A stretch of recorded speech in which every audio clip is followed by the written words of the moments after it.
Hello everyone, welcome to GS centre. दोस्तों, कैसे आप सब? उम्मीद है आप सब अच्छे होंगे। चलिए कंटिन्यू करते हैं। तो करंट अफेयर्स की सीरीज़ है हमारी। तो नवंबर 2023 जितना भी करंट अफेयर्स है तो काफ़ी इंपॉर्टेंट है और बहुत सारी चीज़ों से देख के बनाया गया है, तो इसलिए आने वाले एग्जाम्स के लिए बहुत इंपॉर्टेंट हो जाता है। जितनी भी प्रमुख चीज़ें वो सारी आपको मिलेंगी यहाँ पर। तो द हिंदू देखा जाए, इंडियन एक्सप्रेस देखा जाए, तो जितना भी न्यूज़ वगैरह है, पीआईबी वगैरह देखा जाए, उन सबसे मेन पॉइंट उठाकर आपका वनडे एग्जाम्स के लिए काफ़ी इंपॉर्टेंट होने वाला। बाकी जितने भी आगामी एग्जाम्स है पीसीएस प्री तक के लिए भी, तो हर एक एग्जाम के लिए काफ़ी इंपॉर्टेंट होने वाली है नवंबर करंट अफेयर्स। तो ध्यान रखेंगे इसको, नंबर का है। तो चलिए आज हम पहला क्वेश्चन देखते हैं हमारा क्या है। तो क्वेश्चन है हमारा कि दुनिया का सबसे प्रदूषित शहर कौन सा है। तो अभी हाल में रैंकिंग जारी की गई है जिसमें दिल्ली, तो इंडिया का देखना है हमें कि दुनिया का सबसे प्रदूषित शहर कौन सा है। दिल्ली निकल कर आया है, तो काफ़ी इंपॉर्टेंट हो जाता है। दूसरा क्वेश्चन है हमारा कि भारत और ओपेक के जो बैठक है, organization of petroleum export countries होता है ओपेक, ठीक है। तो इनकी जो बैठक हुई थी 2023 की, ये कहाँ पर हुई थी? ये हुई थी वियना में। ये भी काफ़ी इंपॉर्टेंट पॉइंट है, ध्यान रखेंगे इसको भी। नेक्स्ट हमारा क्वेश्चन है कि चक्रवात मिथिली, मिथिली का नामकरण किसने किया था? अभी आया था अभी हाल में चक्रवात, तो इसका नामकरण किसके द्वारा किया गया था? मालदीव के द्वारा किया गया था। कमेंट करके बताओ कि चक्रवात आया कहाँ था। तो काफ़ी इंपॉर्टेंट हो जाता है जितनी भी करंट के हिसाब से जितनी भी नई चीज़ें होती हैं, और ये सारा का सारा पॉइंट जो ना आपका नवंबर का ही है, तो इसलिए और ज़्यादा इंपॉर्टेंट हो जाता है। नेक्स्ट हमारा क्वेश्चन है कि विश्व पशु स्वास्थ्य संगठन का 33वां सम्मेलन कहाँ पर हुआ था? तो विश्व पशु स्वास्थ्य संगठन, ऐसे ऐसे संगठन के बारे में पूछा जाता है जो काफ़ी इंपॉर्टेंट होते हैं और बच्चे अधिकतर इसको इग्नोर करते हैं। तो पशु स्वास्थ्य संगठन का 33वां जो सम्मेलन हुआ था, ये कहाँ हुआ था? नई दिल्ली में हुआ था। इसको भी हम ध्यान रखेंगे, ठीक है। इसको हम चेंज कर लेते हैं कलर। नेक्स्ट हमारा क्वेश्चन है कि बिरसा मुंडा जी की जो जयंती पर भारत संकल्प यात्रा कहाँ से शुरू की गई? तो ये शुरू की गई थी आपकी उलीहातू से। तो उलीहातू कहाँ पर पड़ता है? झारखंड में पड़ता है। और किसके द्वारा इसकी शुरुआत की गई थी? तो माननीय प्रधानमंत्री जी के द्वारा इसकी शुरुआत की गई थी, तो इसको भी ध्यान रखेंगे। अच्छा, बिरसा मुंडा की जयंती को जनजातीय गौरव दिवस के रूप में मनाया जाता है। ये कब मनाया जाता है? जल्दी से कमेंट करके बताओ। नेक्स्ट हमारा पॉइंट है कि एफएटीएफ की ग्रे लिस्ट से किसे हटा दिया गया है? तो एफएटीएफ जो है ना, वो 3 प्रकार की लिस्ट जारी करता है। एक होता है ग्रे लिस्ट है, आपकी ब्लैक लिस्ट है, व्हाइट लिस्ट है। तो ग्रे लिस्ट से हटा दिया गया है। किसको हटा दिया गया है? कैमन को हटा दिया गया है, कैमन आइलैंड को हटा दिया गया है, पनामा को हटा दिया गया है, जॉर्डन को हटा दिया गया है और अल्बानिया को हटा दिया गया है। तो आपके एग्जाम में स्टेटमेंट बना के भी क्वेश्चन दे सकता है, वह यह बोल सकता है इसमें से किसको हटा दिया गया, तो इनमें से सभी। तो ध्यान रखेंगे कि एफएटीएफ, तो एफएटीएफ का मुख्यालय कहाँ पर है? ये है पेरिस में आपका, ठीक है। और एफएटीएफ का फुल फॉर्म क्या होता है? कि फाइनेंशियल एक्शन टास्क फोर्स इसका फुल फॉर्म होता है, तो ध्यान रखेंगे। तो यहाँ पर क्या, कैमन आइलैंड, पनामा, जॉर्डन और अल्बानिया 4 देशों को एफएटीएफ की ग्रे लिस्ट से हटा दिया गया है। नेक्स्ट हम क्वेश्चन देखते हैं ग्लोबल ट्यूबरक्लोसिस, जो ट्यूबरक्लोसिस रिपोर्ट में सबसे ज़्यादा मरीज, जो टीबी के मरीज है, सबसे ज़्यादा किस देश में है? ये आपके भारत में है। तो अभी हाल में ग्लोबल ट्यूबरक्लोसिस रिपोर्ट जारी की गई, जिसमें टीबी से जो सबसे ज़्यादा मरीज परेशान जो संक्रमित हैं, वो कहाँ पर हैं? वो भारत में ही है। तो ध्यान रखना है इस चीज़ को भी, काफ़ी इंपॉर्टेंट पॉइंट है ये भी। नेक्स्ट हमारा क्वेश्चन है कि WHO और CDC की रिपोर्ट के अनुसार भारत में कितने बच्चों को खसरे का पहला टीका नहीं लगाया? तो काफ़ी इंपॉर्टेंट हो जाता है ये कि खसरे का पहला टीका अभी तक लगाया नहीं है। कितने बच्चों को नहीं लगाया? भारत में तो 11 लाख। तो सरकार लगातार इसके ऊपर काम कर रही है टीकाकरण को बढ़ावा देने के लिए। तो बाकी इंद्रधनुष योजना वगैरह भी चल रही है इस चीज़ को लेकर। तो WHO CDC की रिपोर्ट में कितने बच्चों को खसरे का पहला टीका नहीं लगा? तो 11 लाख। तो एग्ज़ाम ओरिएंटेड के हिसाब से काफ़ी इंपॉर्टेंट हो जाता है। बाकी ये हमारे इंस्टीट्यूशन का नाम है, तो इसको इग्नोर करते हैं। नेक्स्ट हम चलते हैं। तो नेक्स्ट हमारा क्वेश्चन क्या है कि Kashmir book of the partition, तो Kashmir book of the partition किसने लिखी है? ये बुक काफ़ी इंपॉर्टेंट है। ये लिखी गई है मनरीत सोडी सोमेश्वर के द्वारा। तो मनरीत सोडी सोमेश्वर जी के द्वारा ये किताब लिखी गई, तो आने वाले एग्जाम्स के लिए काफ़ी इंपॉर्टेंट होने वाली है, क्योंकि नवंबर में इसको लॉन्च किया गया था। तो ध्यान रखेंगे इसको। नेक्स्ट हमारा क्वेश्चन है कि भारत की पहली AIFF फीफा जो फुटबॉल टैलेंट अकेडमी है, कहाँ पर खुली है? तो भारत की पहली फीफा फुटबॉल टैलेंट अकेडमी खुली है भुवनेश्वर में। तो उड़ीसा वैसे भी खेल को ज़्यादा महत्व देता है, हॉकी को तो खेल उसने बहुत ही ज़्यादा बढ़ा दिया है। तो खेल के मामले में अगर देखा जाए तो उड़ीसा काफ़ी बढ़ चढ़ कर योगदान दे रहा है, तो ये भी काफ़ी इंपॉर्टेंट पॉइंट हो जाता है। नेक्स्ट हम क्वेश्चन देखते हैं कि वर्ल्ड स्टील एसोसिएशन के अध्यक्ष बने हैं। तो वर्ल्ड स्टील एसोसिएशन के अध्यक्ष कौन बन गए हैं? ये हैं टीवी नरेंद्रन। तो टीवी नरेंद्रन साहब जो हैं वो वर्ल्ड स्टील एसोसिएशन के अध्यक्ष बनाए गए हैं नवंबर में ही, इसलिए और इंपॉर्टेंट हो जाता है।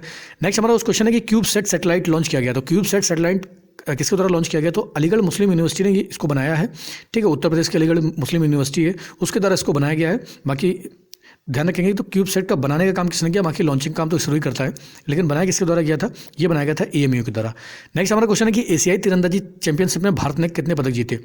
तो पदकों के मामले में अगर देखा जाए तो काफ़ी इंपॉर्टेंट हो जाता है पॉइंट कि एशियाई तीरंदाजी जो चैंपियनशिप है उसमें भारत ने 7 पदक जीते हैं टोटल, जिसमें से 3 तो गोल्ड है, 1 सिल्वर है और 3 ब्रॉन्ज है। कहाँ से पदक हैं? तो ध्यान रखेंगे इसको। और एशियाई तीरंदाजी जो चैंपियनशिप है, ये कहाँ पर हुई है? थाईलैंड के बैंकॉक में हुई है। तो काफ़ी इंपॉर्टेंट पॉइंट है, इसको ध्यान रखना है। और मेन पॉइंट है, ध्यान रखेंगे इसको भी।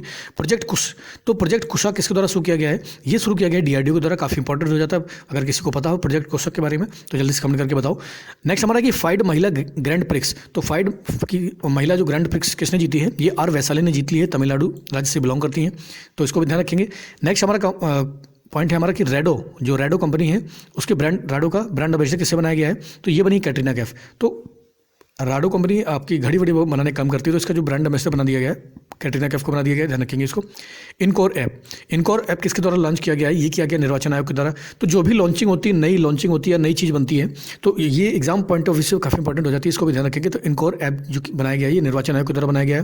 नेक्स्ट हमारा क्वेश्चन है कि सभी जिलों में हॉलमार्क वाला राज्य कौन सा बन गया, तो केरल एकमात्र ऐसा राज्य है जिसके सभी जिलों में हॉलमार्क मान्य कर दिया गया है, तो ध्यान रखेंगे हॉलमार्क वाला राज्य बन गया है, ये कौन सा है, Kerala.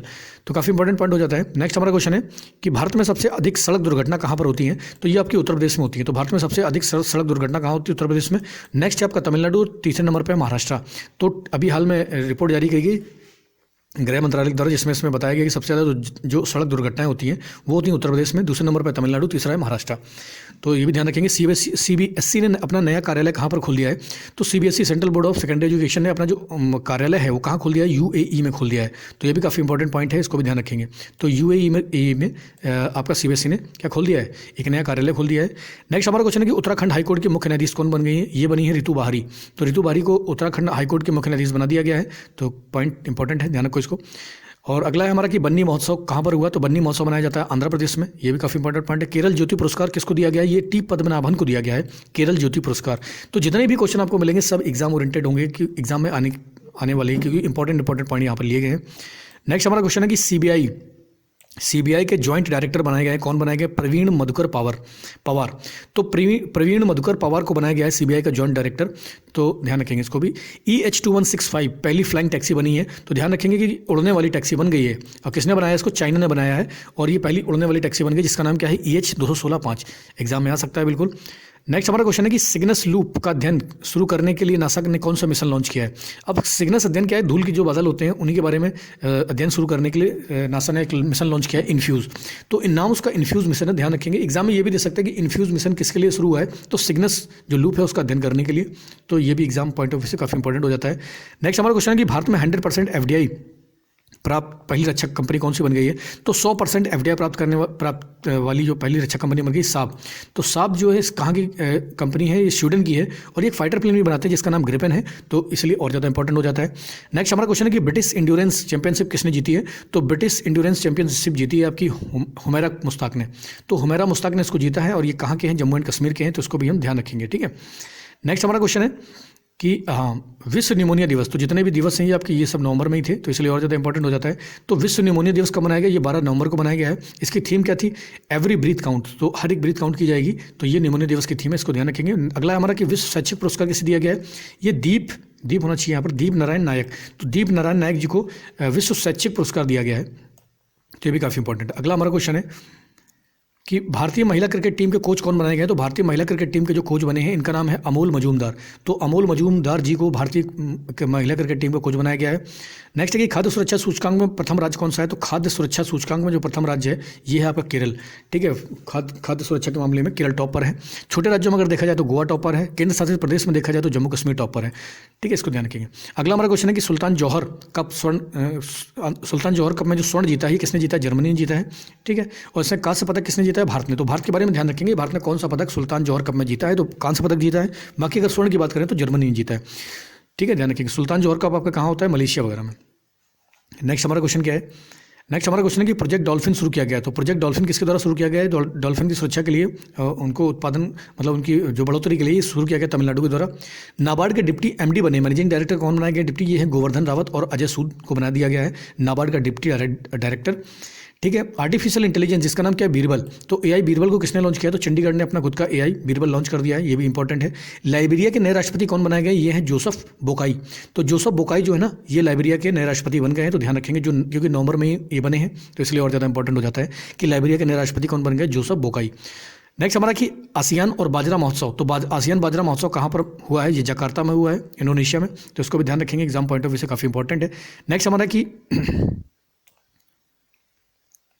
NASA impact planet award मिला है, किसको दिया गया नासा इम्पैक्ट प्लैनेट अवार्ड, ये सुजीत राय को दिया गया है नासा इम्पैक्ट प्लैनेट अवार्ड। तो ये भी काफ़ी इंपॉर्टेंट हो जाता है। पहला पहला जो पहला दिया जाता है पुरस्कार वो और ज़्यादा इंपॉर्टेंट होता है कि पहला मनोहर पारिकर युवा वैज्ञानिक पुरस्कार किससे मिला है, तो ये मिला है माधवराज एस को। तो माधवराज एस को ये दिया गया है, इसको भी ध्यान रखेंगे। बायोगैस नेक्स्ट हमारा कि बायोगैस सम्मिश्रण योजना शुरू कर दी है। तो बायोगैस जैसे बायोगैस पॉलिसी सरकार लेकर आई है, तो उसमें क्या है कि अब बायोगैस का यूज़ करना है, तो बायोगैस सम्मिश्रण योजना शुरू कर दी गई भारत के द्वारा। दुनिया का 8वां अजूबा बन गया है, दुनिया में 7 ही अजूबे थे लेकिन 8वां अजूबा किससे बना दिया गया है, अंकोरवट मंदिर को। अंकोरवट मंदिर है कहाँ पर, ये कंबोडिया में है, ध्यान रखेंगे इसको। और इसको बनवाया किसने था, तो सूर्यवर्मन सेकंड ने बनवाया था। और किस सदी में बनवाया गया था, तो 12वीं सदी में बनवाया गया था, और बहुत ज़्यादा इंपॉर्टेंट हो जाता है। तो दुनिया का 8वां अजूबा क्या है हमारा, ओंकारवट मंदिर, अंकोरवट मंदिर। कहाँ पर है, कंबोडिया में। कंबोडिया की राजधानी क्या है बताओ, कंबोडिया की राजधानी क्या, जल्दी कमेंट करके बताओ कंबोडिया की राजधानी क्या है। ठीक है, इसको बनवाया किसके द्वारा गया था, ये बनवाया गया था आपका सूर्यवर्मन सेकंड के द्वारा। और कौन सी सदी में बनवाया गया था, 12वीं में। ठीक है, नेक्स्ट हमारा क्वेश्चन, हाँ नेक्स्ट हमारा क्वेश्चन है कि खेलो इंडिया पैरा गेम्स कहाँ पर हुए। तो खेलो इंडिया पैरा जो गेम्स हुए थे, ठीक है, वो कहाँ पर हुए, दिल्ली में हुए। शुभांकर इसका क्या था, शुभांकर ध्यान रखेंगे उज्ज्वला है। और गेम कितने हुए, इसमें 7 गेम हुए। तो काफ़ी इंपॉर्टेंट हो जाता है पैरा गेम भी। नेक्स्ट हमारा क्वेश्चन है कि who is curated case study में शामिल किया गया। तो WHO ने क्यूरेटेड केस स्टडी में किसे शामिल किया है, तो ये है आपका केरल। तो WHO के द्वारा क्यूरेटेड केस स्टडी में शामिल किया गया केरल राज्य को। तो ये भी काफ़ी इंपॉर्टेंट हो जाता है। नेक्स्ट हमारा क्वेश्चन है कि जितने भी सम्मेलन हुए वो भी ध्यान रखना है कि एपेक का सम्मेलन कहाँ हुआ है। एशिया पैसिफिक इकोनॉमिक कॉरिडोर का जो सम्मेलन हुआ है 2023 का, ये अमेरिका में हुआ है। इसकी थीम क्या थी कि creating a resilient and sustainable future for all. तो थीम भी काफ़ी इंपॉर्टेंट हो जाती है, जो बड़े सम्मेलन होते हैं उनके लिए थीम भी काफ़ी इंपॉर्टेंट हो जाती है, इसलिए इसको भी ध्यान रखेंगे हम। नेक्स्ट हमारा क्वेश्चन है कि 111वां डेविस कप किसने जीता है। तो 111वां डेविस कप इटली के द्वारा जीता गया है। इटली ने जीता है, हराया किसको, ऑस्ट्रेलिया को। क्योंकि एग्जाम का ऐसा पैटर्न है कि आजकल वो हारना जीतना दोनों पूछ लेते हैं, तो जीतने से ज़्यादा हारने को पूछ लेते हैं, इसलिए और ज़्यादा इंपॉर्टेंट हो जाता है ऑस्ट्रेलिया। तो 111वां डेविस कप किसने जीता है, इटली ने हराया ऑस्ट्रेलिया को। नेक्स्ट हमारा क्वेश्चन है कि बुकर प्राइज 2023 किससे मिला है। तो पॉल लिंच साहब है, इनको मिला है बुकर प्राइज। तो बुकर प्राइज मस्ट इंपॉर्टेंट हो जाता है, ठीक है। और किस उपन्यास के लिए मिला है, तो प्रॉफिट सॉन्ग के लिए इनको दिया गया है बुकर प्राइज। नेक्स्ट हमारा क्वेश्चन है कि मिस यूनिवर्स 2023 कौन बनी है। ये है आपकी सेनिस पलासियोस, तो निकारागुआ की ये, ठीक है। तो सेनिस पलासियोस को आपका मिस यूनिवर्स बनाया गया है 2023 का। तो ये भी निकारागुआ। अच्छा, किस देश से संबंधित है ये, निकारागुआ से। तो आजकल एग्जाम के पैटर्न के हिसाब से देश बहुत ज़्यादा वो पूछते हैं, तो इसलिए और ज़्यादा ध्यान रखेंगे। नेक्स्ट हमारा क्वेश्चन है कि वाटर स्मार्ट किड अभियान। तो वाटर स्मार्ट किड अभियान किसने शुरू किया है, मेघालय ने शुरू किया है। तो जितने भी अभियान वगैरह हैं ये भी काफ़ी इंपॉर्टेंट हो जाते हैं। नेक्स्ट हमारा क्वेश्चन है कि सर्वेयर जनरल ऑफ इंडिया बने हैं, कौन बने, हितेश कुमार मकवाना। तो हितेश कुमार मकवाना जी को सर्वेयर जनरल ऑफ इंडिया बना दिया गया है। तो ये भी काफ़ी इंपॉर्टेंट है। इंडिया का पहला एआई जिसका नाम है सुपर क्लाउड, ये किसने लॉन्च किया है, तो नीव क्लाउड ने इसको लॉन्च किया है। मस्ट इंपॉर्टेंट है, ठीक है। अगला है कि ब्रिटिश अकादमी बुक प्राइज किसको दिया गया है, नंदिनी दास जी को। मतलब जितने भी क्वेश्चन है छठे हुए क्वेश्चन है बहुत ज़्यादा इंपॉर्टेंट हो जाते हैं आने वाले एग्जाम्स के लिए। तो ब्रिटिश अकादमी पुरस्कार किसे दिया गया, नंदिनी दास को दिया गया है। नेक्स्ट हमारा क्वेश्चन है कि इंदिरा गांधी पीस प्राइज किसको दिया गया, तो इंडियन मेडिकल एसोसिएशन को दिया गया है। मतलब एक तरीके से देखा जाए तो इंदिरा गांधी पीस प्राइज जो दिया गया है कोरोना वॉरियर, जो कोविड वॉरियर है, डॉक्टर एसोसिएशन है, उनको दिया गया है। तो ये भी काफ़ी इंपॉर्टेंट हो जाता है। नेक्स्ट हमारा क्वेश्चन है कि प्रोजेक्ट लाइन 2047 के तहत एशियाई शेरों का दूसरा घर कहाँ बनने वाला है, तो ये बनने वाला बर्दा में। तो बर्दा वन्यजीव अभ्यारण्य चर्चा में है, ये कहाँ पर, गुजरात। तो एग्जाम पॉइंट ऑफ व्यू से काफ़ी इंपॉर्टेंट हो जाता है और बिल्कुल पूछा जाएगा। तो अगर वन्यजीव अभ्यारण्य के बारे में एग्जाम में डालेगा तो बर्दा को ही डालेगा। तो ध्यान रखेंगे इसको, कहाँ पर, ये गुजरात में है। और यहाँ पर प्रोजेक्ट लाइन @2047 इसको शुरू किया गया है इस प्रोजेक्ट के तहत। तो पहला कहाँ पर था, ये भी आपका गिर था, गिर फॉरेस्ट गुजरात में। और दूसरा भी कहाँ पर है आपका, दूसरा भी आपका गुजरात में ही है। नेक्स्ट हमारा क्वेश्चन है कि कहाँ गया, दुनिया का पहला एआई ह्यूमनॉइड रोबोट्स का सीईओ कौन बना है। तो दुनिया का पहला आर्टिफिशियल इंटेलिजेंस जो रोबोट है, ह्यूमनॉइड रोबोट है, उसको सीईओ बनाया गया है। उसका नाम क्या है, तो इसका नाम है मीका। तो मीका कहाँ के है, पोलैंड का है। तो ध्यान रखेंगे आजकल इंसान खत्म होते जा रहे हैं रोबोट्स वगैरह, रोबोटिक्स को, क्योंकि वो ज़्यादा एक्सक्यूज़ नहीं देते हैं। तो आजकल क्या किया जा रहा है, अधिक से अधिक मशीनरी को हर कंपनी हर जगह शामिल किया जा रहा है। तो कहीं ना कहीं नौकरियाँ भी जाने वाली हैं लोगों की। तो दुनिया का पहला जो एआई ह्यूमनॉइड रोबोट है वो सीईओ बना दिया गया। मतलब पहले इंसान बनते थे, अब मशीन बनी। तो मशीन ज़्यादा इफिशिएंट इंसान के मामले में ज़्यादा एक्सक्यूज़ नहीं, छुट्टी नहीं लेनी पड़ती उसको। तो इसलिए ध्यान रखिए मीका है पोलैंड का। नेक्स्ट हमारा क्वेश्चन है कि लास वेगास ग्रैंड प्रिक्स किसने जीत ली है। तो ये मैक्स वर्स्टैपेन ने जीत ली है। रेडबुल के प्लेयर हैं, रेडबुल की टीम से खेलते हैं, इसको ध्यान रखेंगे। अगला हमारे रग्बी वर्ल्ड कप किसने जीता है, तो दक्षिण अफ्रीका ने जीत लिया रग्बी वर्ल्ड कप को। तो ये 2023 का। हारा कौन है, न्यूजीलैंड। हुआ कहाँ था, फ्रांस में। एक ही सिंगल लाइन में देख लो, याद कर लो। अबू धाबी ग्रैंड प्रिक्स किसने जीते, तो मैक्स वर्स्टैपेन ने ये भी जीत ली है। ये नीदरलैंड के खिलाड़ी हैं, ठीक है, रेडबुल की टीम से खेलते हैं। तो दोनों चीज़ें किससे खेलते हैं और कहाँ के हैं। दोनों इंपॉर्टेंट हो जाता है। फिक्की का नया अध्यक्ष किससे बना दिया गया है? Federation of Indian commerce chamber का, ये अनीस साजी को बना दिया गया फिक्की का नया अध्यक्ष, ये भी काफ़ी इंपॉर्टेंट हो जाता है। मुफ्त आटा होम डिलीवरी स्कीम किसके द्वारा शुरू कर दी गई है? पंजाब के द्वारा शुरू की गई है कि आपको होम डिलीवरी में अब मुफ्त आटा दिया जाएगा। नेक्स्ट हमारा क्वेश्चन है कि फीफा वर्ल्ड कप 2026 कहाँ होने वाला है? तो 2026 का कहाँ होने वाला है? 3 देशों में होगा, ये कनाडा में होगा, अमेरिका में होगा और मैक्सिको में होगा। तीनों साझा कराएंगे, कुछ मैच कनाडा में, कुछ अमेरिका में, कुछ मैक्सिको में। और 2030 का कहाँ होने वाला है? ये मोरक्को में होगा, पुर्तगाल में होगा और स्पेन में होगा। ध्यान रखेंगे, यहाँ पर भी 3 देश साथ में आएंगे। तो कहीं ना कहीं फुटबॉल को पश्चिमी देशों में बहुत पसंद किया जाता है और एक कमाई का जरिया भी है फुटबॉल बहुत बड़ा, तो इसलिए 3 देशों में कराया जा रहा है। नेक्स्ट हमारा क्वेश्चन है कि नए भारत के लिए नया शिक्षा अभियान कहाँ पर चलाया गया है? ये सबलपुर में चलाया गया है। इसका उद्घाटन किसने किया है? द्रौपदी मुर्मू जी ने किया है इसका उद्घाटन, ध्यान रखेंगे, ठीक है, सबलपुर झारखंड वगैरह आपका। नेक्स्ट हम क्वेश्चन देखते हैं कि हर बच्चे के लिए हर अधिकार अभियान, तो हर बच्चे के लिए हर अधिकार अभियान किसके द्वारा चलाया गया है? उत्तर प्रदेश के द्वारा चलाया गया है कि हर बच्चे को हर अधिकार दिया जाएगा। नेक्स्ट हमारा कि प्रेसिडेंट कॉलर अवार्ड किसको दिया गया है? ये सशस्त्र बल मेडिकल कॉलेज पुणे को दिया गया है, तो ये भी मस्ट इंपॉर्टेंट हो जाता है आपके जितने भी आने वाले एग्जाम्स हैं। अगला हमारा क्वेश्चन है कि एसबीआई का मैनेजिंग डायरेक्टर किसे बनाया गया है? ये विनय टोन्स साहब है, तो विनय टोन्स साहब को एसबीआई का मैनेजिंग डायरेक्टर बना दिया गया है। नेक्स्ट हमारा क्वेश्चन है कि एआई आर्टिफिशियल इंटेलिजेंस समाधान पोर्टल लॉन्च किया गया है, क्या नाम है इसका? कृषि 22/7। तो ध्यान रखेंगे इसको, एआई समाधान प्लेटफॉर्म जो लॉन्च किया गया है ये किसके लिए? कृषि 22/7। यहाँ पर आपको कृषि के बारे में पूरी जानकारी मिल जाएगी। बाकी आप एआई समाधान प्लेटफॉर्म को भी याद रखेंगे और कृषि 22/7 को भी याद रखेंगे। नेक्स्ट हमारा क्वेश्चन है कि आईसीसी ने किस देश की सदस्यता खत्म कर दी है अभी हाल में? तो श्रीलंका की सदस्यता आईसीसी ने खत्म कर दी है, तो इसलिए और ज़्यादा मस्ट इंपॉर्टेंट क्वेश्चन हो जाता है ये। तो श्रीलंका की सदस्यता खत्म कर दी आईसीसी ने अभी हाल फिलहाल के लिए। नेक्स्ट हमारा क्वेश्चन है कि पनडुब्बी रोधी क्राफ्ट अभी हाल में भारत ने बनाया है, इसका नाम क्या है? तो इसका नाम है अमीनी, और किसके द्वारा बनाया गया? जीआरईसी कोलकाता, तो जीआरईसी कोलकाता के द्वारा इसको बना दिया गया है, तो काफ़ी इंपॉर्टेंट हो जाता है। पनडुब्बी रोधी क्राफ्ट है इसलिए और ज़्यादा मस्ट इंपॉर्टेंट हो जाता है, पनडुब्बियों को ढूंढ के मारेगा। नेक्स्ट हमारा क्वेश्चन है कि किल स्विच कोस्का, तो अभी हाल में किल स्विच कोस्का की खोज की गई, किसने की है? अमेरिका ने। और ये किस लिए इंपॉर्टेंट हो जाती है? ये हो जाती है कैंसर रोधी, तो इससे क्या है कि कैंसर को जानने में मदद मिलेगी और आने वाले समय में कैंसर से लड़ने के लिए इंसान तैयार रहेगा। तो किल स्विच कोस्का की खोज कर दी गई अमेरिका ने और ये कैंसर रोधी कोस्का है। नेक्स्ट हमारा कि एटीपी फाइनल का खिताब किसने जीता है? तो एटीपी फाइनल का खिताब नोवाक जोकोविच ने जीता है और ये कहाँ के हैं? सर्बिया के हैं, तो काफ़ी फेमस है, काफ़ी इंपॉर्टेंट है। पहले रोजर फेडरर हो गए, नोवाक जोकोविच हो गए, राफेल नडाल हो गए, कुछ ही ऐसे प्लेयर हैं जो आप बार बार नाम सुनते हैं, तो इसलिए और ज़्यादा इंपॉर्टेंट हो जाता है। नेक्स्ट हमारा क्वेश्चन है कि भारत में S-400 जो डिफेंस सिस्टम लिया जा रहा है, कहाँ से लिया जा रहा है? रूस से लिया जा रहा है, इसका नाम क्या होगा? सुदर्शन। बहुत ही ज़्यादा मोस्ट इंपॉर्टेंट क्वेश्चन है कि भारत में S-400 का नाम क्या रहने वाला है? ये रहने वाला है सुदर्शन, इसलिए ध्यान रखना है। नेक्स्ट हमारा कि गोलेफू कोकराझार रेलवे लिंक योजना किस देश के साथ शुरू की गई है? तो गोलेफू और कोकराझार जो रेलवे लिंक परियोजना है ये भारत और भूटान के बीच में शुरू किया गया है, ये भी इंपॉर्टेंट क्वेश्चन है।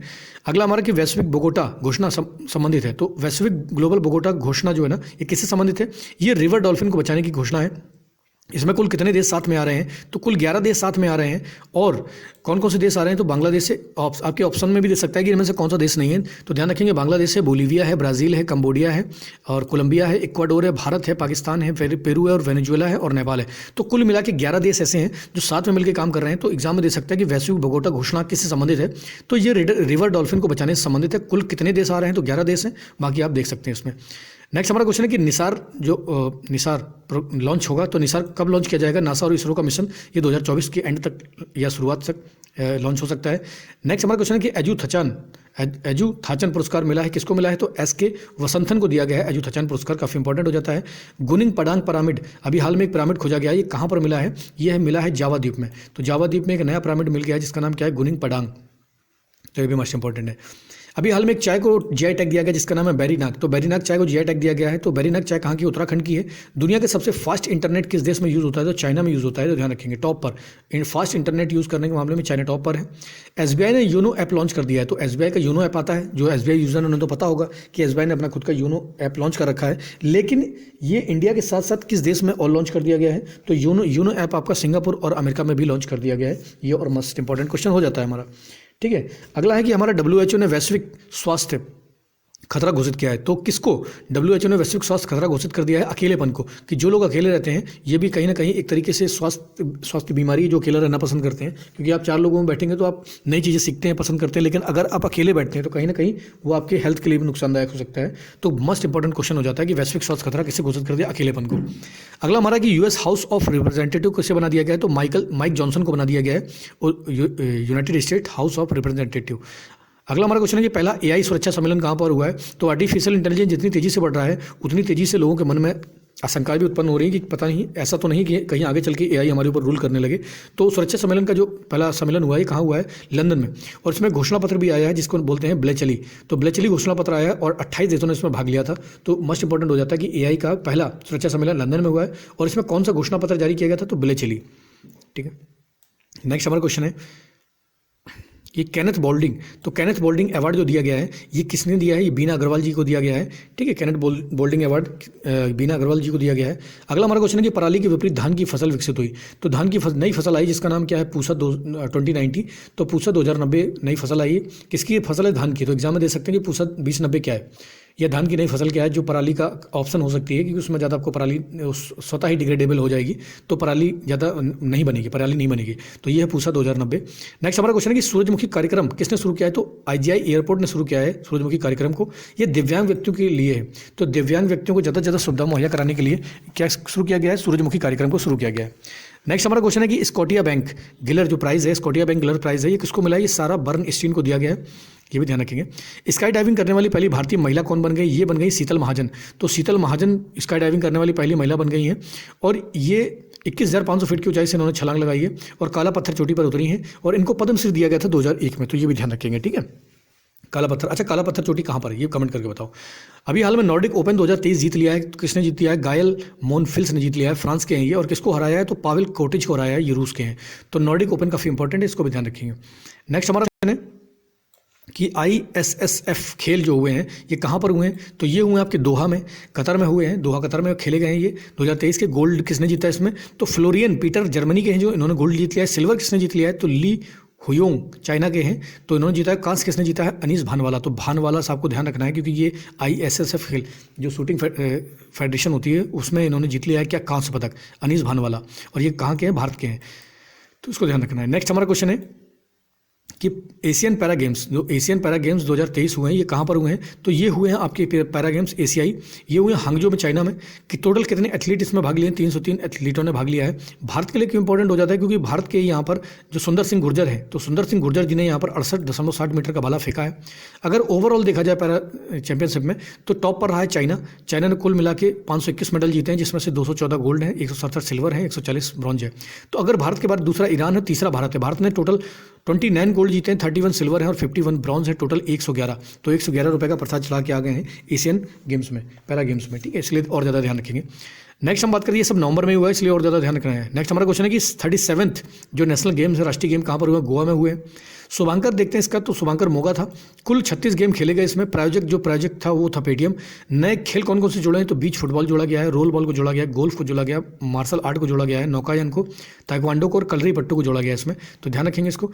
अब अगर बात करते हैं हम नेशनल गेम्स में, तो नेशनल गेम्स में टॉप किसने किया? तो ये महाराष्ट्र ने किया है।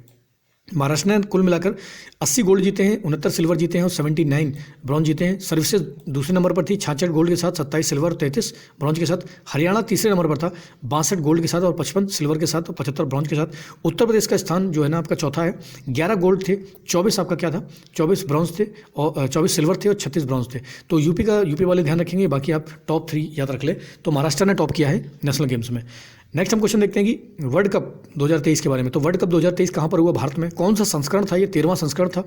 कुल मिला के इसमें कितनी टीमों ने खेला है? तो टीम इसमें टोटल खेली है 10। और मैच कितने हुए? 48 मैच हुए। सबसे ज़्यादा रन जो बनाए हैं विराट कोहली ने बनाए हैं। इनको गोल्डन बैट भी दिया गया है। गोल्डन बात नहीं है, ये गोल्डन बैट है। ठीक है, ध्यान रखेंगे, ये गोल्डन बैट दिया गया इनको। सबसे ज़्यादा विकेट लेने वाले मोहम्मद सामी है, 24 विकेट उन्होंने लिए total. Player of the match चुना गया है इसमें ट्रेविस हेड को। सर्वाधिक शतक बनाए गए क्विंटन डिकॉक के द्वारा। सबसे तेज शतक बनाया गया मैक्सवेल के द्वारा। तो 40 गेंदों में ही मैक्सवेल ने शतक बना दिया था। ये भी काफ़ी इंपॉर्टेंट हो जाता है। ठीक है, ध्यान रखेंगे इसको। और अगला हमारा शुभांकर, इसका क्या था? ये था ब्लेज और टोंग। तो ब्लेज और टोंग शुभांकर के रूप में चुने गए थे आपके वर्ल्ड कप क्रिकेट में। अगला हमारा क्वेश्चन है कि 23वीं हिंद महासागर रिम एसोसिएशन की बैठक कहाँ पर हुई है? तो 23वीं महासागर रिम एसोसिएशन की बैठक हुई कोलंबो में हुई है। अध्यक्ष इसका किससे बनाया गया? तो भारत को इसका अध्यक्ष बनाया गया। तो ये भी ध्यान रखेंगे। नेक्स्ट हमारा क्वेश्चन है कि 4th जैव ऊर्जा अनुसंधान पर राष्ट्रीय अंतर्राष्ट्रीय सम्मेलन अनुसंधान पर अंतर्राष्ट्रीय सम्मेलन 2023 कहाँ पर हुआ है? तो चौथा जो जैव ऊर्जा पर सम्मेलन हुआ है अंतर्राष्ट्रीय, कपूरथला में हुआ है, काफ़ी इंपॉर्टेंट है। छठवां अंतर्राष्ट्रीय चावल कांग्रेस कहाँ पर हुआ है? तो चावल कांग्रेस हुआ मनीला में, और इसकी थीम क्या थी? Accelerating transforming of rice based food system. तो जितनी भी थीम है और जो सम्मेलन हुए हैं इंपॉर्टेंट, ध्यान रखेंगे। तो जैव ऊर्जा का सम्मेलन भी इंपॉर्टेंट है, अंतर्राष्ट्रीय चावल कांग्रेस का सम्मेलन भी मोस्ट इंपॉर्टेंट हो जाता है। नेक्स्ट हमारा क्वेश्चन है कि 18th India Vietnam joint commission की बैठक कहाँ पर हुई? तो 18वीं जो इंडिया और वियतनाम की ज्वाइंट कमीशन की बैठक हुई है ये हनोई में हुई है, ठीक है। वियतनाम की राजधानी हनोई है। वन प्लैनेट पोलर समिट कहाँ पर हुई है? तो वन प्लैनेट पोलर समिट की बैठक फ्रांस में हुई है, इसको भी ध्यान रखेंगे। जो जितनी भी इंपॉर्टेंट चीज़ें आपको मिलेंगी नवंबर में सारी यहाँ पर मिल जाएंगी, कहीं ज़्यादा भटकने की जरूरत नहीं है। एआई सेफ्टी सम्मेलन कहाँ पर हुआ है? ये बकिंगम शायर में हुआ है, ब्रिटेन में। तो एआई का जो सुरक्षा सम्मेलन है कहाँ पर हुआ है? ब्रिटेन में हुआ है, तो उसको भी ध्यान रखेंगे। और इसकी थीम थी एआई फॉर गुड, तो एआई का यूज़ करना है अच्छे के लिए, बुरे के लिए यूज़ नहीं करना है, ये इसकी थीम थी। नेक्स्ट हम बात करते हैं कि एससीओ के हेड ऑफ गवर्नमेंट का सम्मेलन कहाँ पर हुआ? तो संघाई सहयोग संगठन, संघाई कोऑपरेशन ऑर्गेनाइजेशन का जो गवर्नमेंट ऑफ का सम्मेलन हुआ है, हेड ऑफ गवर्नमेंट का, ये किर्गिस्तान में हुआ है, ध्यान रखेंगे। 53rd world organization for animal health regional commission for Asia and Pacific की बैठक कहाँ पर हुई? तो 53वें नंबर की जो वर्ल्ड ऑर्गेनाइजेशन की बैठक हुई एनिमल हेल्थ को लेकर, ये दिल्ली में हुई है, इसको भी ध्यान रखेंगे। नेक्स्ट हमारा क्वेश्चन है कि G7 के वाणिज्य मंत्रियों की बैठक कहाँ पर हुई? ओसाका जापान में हुई G7 के वाणिज्य मंत्रियों की बैठक। ग्लोबल फिशरीज कॉन्फ्रेंस कहाँ पर हुआ? ये अहमदाबाद भारत में हुआ है। फिशरी सम्मेलन मस्ट इंपॉर्टेंट, इसको ध्यान रखेंगे। फिशरीज कॉन्फ्रेंस कहाँ पर हुई है? अहमदाबाद में। गुजरात ने अभी हाल में अपनी राजकीय मछली घोषित कर दी, घोल मछली को, तो और ज़्यादा मस्ट इंपॉर्टेंट है, गुजरात का ध्यान रखना। घोल मछली को राष्ट्रीय मछली घोषित कर दिया है। छठवां ग्लोबल डिजास्टर मैनेजमेंट कॉन्फ्रेंस कहाँ पर हुआ है? देहरादून में हुआ है। तो छठवां ग्लोबल डिजास्टर मैनेजमेंट का कॉन्फ्रेंस हुआ देहरादून में, इसकी थीम थी strengthening climate action and disaster resilience, तो ये भी इंपॉर्टेंट हो जाती है, ठीक है। नेक्स्ट हमारा क्वेश्चन है कि अगर आप इतना पढ़ लेते हैं तो आने वाले समय में आपको बिल्कुल दिक्कत नहीं मिलेगी, करंट कहीं पढ़ने की जरूरत नहीं पड़ेगी। वर्ल्ड ट्रैवल मार्केट 2023 का सम्मेलन कहाँ पर हुआ? ट्रैवल मार्केट का ये हुआ है लंदन में। इस्लामिक अरब सम्मेलन कहाँ पर हुआ? ये हुआ है सऊदी अरब में। तो इस्लामिक अरब सम्मेलन कहाँ पर हुआ है? सऊदी अरब में। नेक्स्ट हमारा क्वेश्चन है कि 42वां भारत अंतर्राष्ट्रीय व्यापार मेला कहाँ पर लगा है? ये नई दिल्ली में लगाया गया है। कौन सा 42वां भारत अंतर्राष्ट्रीय व्यापार मेला नई दिल्ली में लगा? इसकी थीम थी वासुदेव कुटुंबकम, और भागीदार जो राज्य थे, पार्टनरशिप स्टेट थे, बिहार और केरल थे, इसको भी ध्यान रखेंगे। और इसमें जो मेले में टॉप में गोल्ड किसने जीत लिया है? इसमें पदक भी दिए जाते हैं। गोल्ड जीता है उड़ीसा ने, सिल्वर जीता है असम ने, और कांस्य जीता राजस्थान ने। तो सारी की सारी इंपॉर्टेंट चीज़ें इसको ध्यान रखेंगे, आने वाले एग्जाम्स के लिए काफ़ी इंपॉर्टेंट होगी ये। अब पहली Australia India education and skill council की बैठक कहाँ पर हुई? गांधीनगर में हुई है। तो पहली बैठक इसलिए और ज़्यादा इंपॉर्टेंट हो जाता है, इंडिया और ऑस्ट्रेलिया की एजुकेशन एंड स्किल काउंसिल की बैठक। अगला हमारा क्वेश्चन है कि दूसरी voice of the global summit south summit कहाँ हुई? तो voice of the global south summit की बैठक हुई, वर्चुअल हुई थी। इसमें होस्ट था भारत ने होस्ट किया था, लेकिन सब वर्चुअल तरीके से मिले थे, मतलब आके स्क्रीन पे बैठ गए थे, कंप्यूटर स्क्रीन पे होता है। उसकी थीम थी together for everyone growth with everyone trust, evergreen trust, everyone होना चाहिए था, यहाँ पर एवरीग्रीन नहीं, एवरीवन ट्रस्ट, ठीक है। तो साथ में आगे बढ़ेंगे सबको साथ लेकर, तो ये इसकी थीम थी। नेक्स्ट हमारा क्वेश्चन है कि 48th ट्रांसकॉम की जो सम्मेलन हुआ है ये कहाँ पर हुआ? लखनऊ में हुआ है, ये भी इंपॉर्टेंट है। आसियान इंडिया मिलेट, जो मिलेट फेस्टिवल है, ये कहाँ पर हुआ है? इंडोनेशिया में। तो इंडोनेशिया जकार्ता में हुआ है मिलेट फेस्टिवल, आसियान और इंडिया का मोस्ट इंपॉर्टेंट पॉइंट है। अगला हमारा क्वेश्चन है कि 5वां इंडिया और US 2+2 बैठक कहाँ पर हुई है? नई दिल्ली में हुई है। वर्ल्ड फूड इंडिया सम्मेलन कहाँ पर किया गया है? ये भी आपका नई दिल्ली में किया गया है। 11वीं इंडिया और संयुक्त अरब अमीरात की बैठक कहाँ पर हुई है? ये हुई है UAE में। तो ये भी ध्यान रखेंगे कौन से नंबर की हुई है। अगला हमारा है कि 6th India OPEC energy dialogue कहाँ पर हुआ? हाई लेवल मीटिंग कहाँ पर हुई थी? ये ऑस्ट्रिया में की गई थी, इंडिया और ओपेक की मीटिंग। ओपेक का मतलब क्या है? Organization of petroleum export countries, तो ऑस्ट्रिया में इसकी बैठक की गई। अगला हमारा क्वेश्चन है कि UCCN एनुअल कॉन्फ्रेंस कहाँ पर हुई है? ये ब्रागा में हुई है। ब्रागा कहाँ पर है आपका? पुर्तगाल की राजधानी क्या है? लिस्बन, तो इसको भी ध्यान रखेंगे। अगला हमारा क्वेश्चन है कि वर्ल्ड इकोनॉमिक आउटलुक की रिपोर्ट कौन जारी करता है? ये IMF जारी करता है, इंटरनेशनल मॉनेटरी फंड जारी किया जाता है। और इसने भारत की GDP को 2023 के लिए कितना रखा है? 6.3% से ग्रोथ करेगी, और 24 के लिए भी इतना ही रखा है, इसलिए और ज़्यादा इंपॉर्टेंट हो जाता है। तो GDP ग्रोथ IMF हो गया, वर्ल्ड बैंक हो गया, तो इनके अधिकतर एग्जाम में पूछे आते हैं। एसेलरेटिंग टू जीरो आसियान सम्मेलन कहाँ पर हुआ है? तो एसेलरेटिंग टू जीरो आसियान सम्मेलन ये हुआ है कोलालंपुर मलेशिया में, ध्यान रखना है इसको। फोर्ब्स इंडिया सूची में सबसे अमीर भारतीय कौन बनकर आए हैं? तो मुकेश अंबानी, दूसरे नंबर पर अडानी है, और तीसरे नंबर पर शिव नाडर है। तो अंबानी की टोटल जो धनराशि है 92 बिलियन डॉलर है, US डॉलर है। 68 बिलियन अडानी की है, और 29 शिव नाडर की है। अगला है महिलाओं में अगर देखा जाए तो सावित्री जिंदल जी है, और दूसरे नंबर पर है रेखा झुंझुनवाला। तो ये फोर्ब्स इंडिया की सूची है।